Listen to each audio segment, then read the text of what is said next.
Hey guys, how's it going? So, recently out at the range, I was able to get the WASR 1063 out and had a little fun, so thought I'd bring you guys along.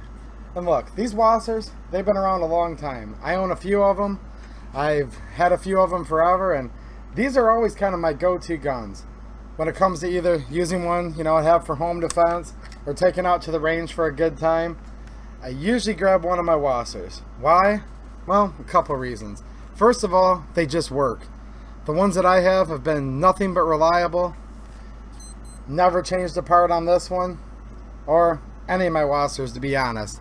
And the other thing is, they're just kind of, working man's guns. Just a simple com block era design, basic wood furniture, no frills, nothing to break, and they're not extremely collectible, so you don't have to worry about if you set it down and a rock scratches it or whatnot. So it's always good to have a gun like this, kind of a beater that's completely reliable, right? And these WASRs, a lot of people ask me, what's the best AK to get into? I'm getting new into the gun, I don't have a lot of money to spend, but of course I want it to be decent, and this is usually what I recommend first. Now, this is a little bit older one. This is what's referred to as a WASR 1063. This gun is made completely in Romania, off of a military surplus parts kit. You can see the markings there on the front trunnion. It features a Romanian cold hammer forged chrome lined barrel, a standard slant muzzle brake, wood furniture that is normally surplus but sanded down in the case of these WASRs. The receiver is made in Romania. And really, the only thing that makes this gun look a little bit funny is it's missing the mag weld dimples, right? But they do weld in a couple spacers in there that help keep the mag from having too much side-to-side wobble. So if you can get over that, these guns are pretty much just a mil-spec PM Model 63 from Romania. And besides some 922R compliance parts that Century puts on these are basically factory import guns made in A.k To Get, Romania. So now the newer import WASRs, generally known as the WASR 10, they're going to have a little bit different wood furniture on them. In my honest opinion, the newer furniture coming on these is kind of generally junk. So if you can get a set of old laminated wood furniture, I'd recommend swapping it out, or any of the polymer furniture that you like or whatnot. So yeah, generally these are what I recommend. And coming up here, I'm going to show you guys some shooting of it where I was just out having some fun, and that's what these guns are. They're a lot of fun and a very reliable tool if you ever need it for defense or hunting or anything like that. So alright guys, enjoy.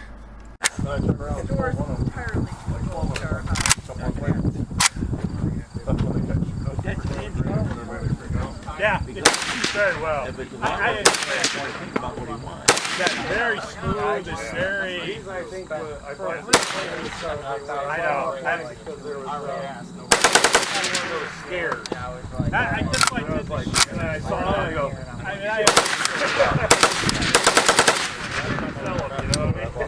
That's why I bought them. If I might have a lot of other stuff. I'm oh, that does look nice. I mean, that's not trying to hit fire. It doesn't even know that I can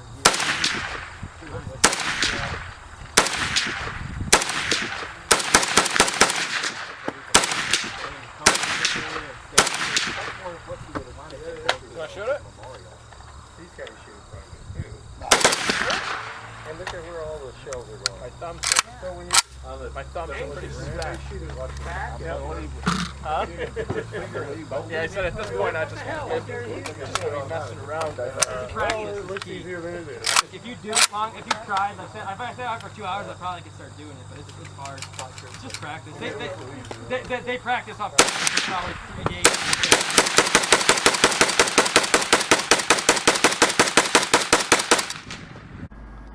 Alright, well, they banned the bump stocks, but that doesn't mean we can't bump fire still, so I thought I'd have a little fun, letting off some rounds at a little bit of a rapid rate. And what you'll notice when I'm bumping from the hip for a little bit there, I actually have to stop a few times, recharge the weapon, And this isn't because I lost my rhythm, it's actually because I was going too fast. Now, in the military, with the fully automatic machine gun AKs, there's a third pinhole.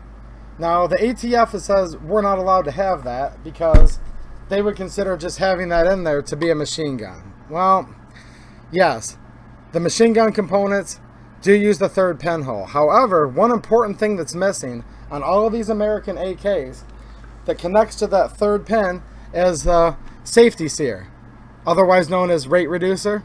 And what that does is it actually slows down the gun to keep it from firing out a battery, which I've never really had an AK do that. But mainly what it does is it slows down the rate of fire enough to where the gun doesn't outrun itself and the next round has time to come up out of the magazine. So if you notice where I have to stop a few times when I'm bump firing from the waist, it's because literally the rate of fire is exceeding what this gun was designed to be shot at, even if it was a machine gun, right? So basically the hammer is, the bolt carrier's going back and forth so fast, the hammer is able to follow the bolt carrier, and there's not enough time for a round to come out of the magazine. So that's what's actually happening there. It's not that the gun's jamming, and if you guys have ever fooled around with bump firing your AKs, you'll know exactly what I'm talking about. I found that back when bump stocks were still legal, bump firing with a bump stock was actually a little bit slower than when you just bump fire from the hip like I was. So after doing that a little bit, I decided to slow it down a little bit, and I did kind of a modified bump firing from the shoulder.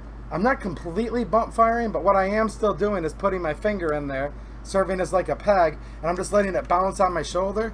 And I think you guys will see, or you guys already saw rather in the video, that I was able to get more of a sustained rate of fire. Not as fast as, you know, from the hip, but it was able to fire the whole complete mag. So anyways, I had fun shooting it, and hopefully you guys enjoyed it.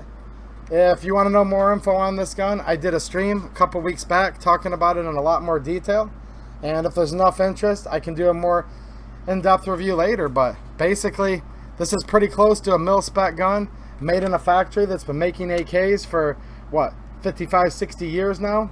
So if you guys are, you know, new into the AK and looking for something to get, I highly recommend the WASR 10, or if you get one of these older WASR 1063s built on original Romanian military parts kits, I would say even better. So in my opinion, you can't go wrong with the WASR. Alright, thanks for watching and have a good one.